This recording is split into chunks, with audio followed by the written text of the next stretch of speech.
Je suis désolé de vous décevoir, mais vos clients n'achètent pas vos produits ou vos services. Vos clients n'achètent pas cela parce qu'en fait, ils achètent ce que produisent vos services ou ce que produit votre produit. Un client achète des effets, achète un changement, achète la réussite d'un projet. Il n'achète pas l'objet ou le service qui lui permet de le faire. Cette théorie date déjà des années 60 où Theodore Levitt, un immense professeur d'économie à Harvard, disait ceci: personne n'achète un forêt de 1,5 cm, on achète fondamentalement un trou de 1,5 cm. Et quelque part, quand on vend le forêt ou la foreuse, on vend un moyen d'action pour réaliser quelque chose. Aujourd'hui, j'ai envie d'aller plus loin.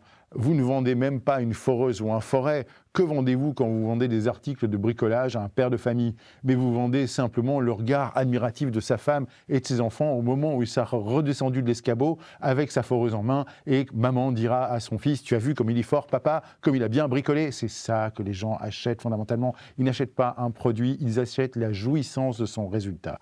Et c'est un moment très important à comprendre pour les commerciaux.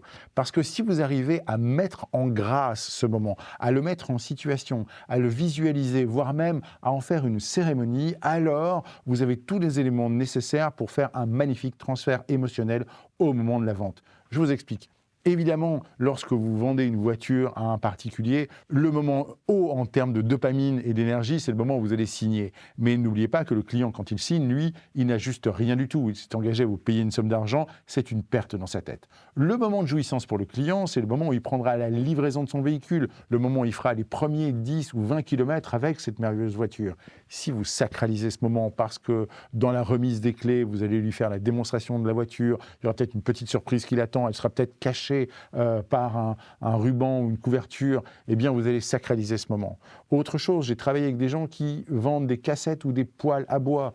Même chose, c'est pas l'achat de ce produit qui est intéressant. Et le jour de grâce n'est pas celui où les ouvriers viennent casser votre mur et faire de la poussière pour vous installer votre prochain poêle à bois, mais le moment où vous allumerez votre premier feu dans ce poêle à bois. Et quand un commercial sait qu'il viendra spécialement chez vous pour vous montrer comment on l'allume, il vous apprendra d'ailleurs qu'on l'allume par le haut et pas par le bas, ce qui est contre-intuitif mais merveilleusement intéressant, vous avez le moment de grâce qui est important à viser parce que quand vous l'avez en tête, vous savez vers quoi vous voulez orienter votre client, vous dépassez le cadre strict de la transaction commerciale et votre client sent très bien que vous voulez l'emmener ailleurs vers son résultat.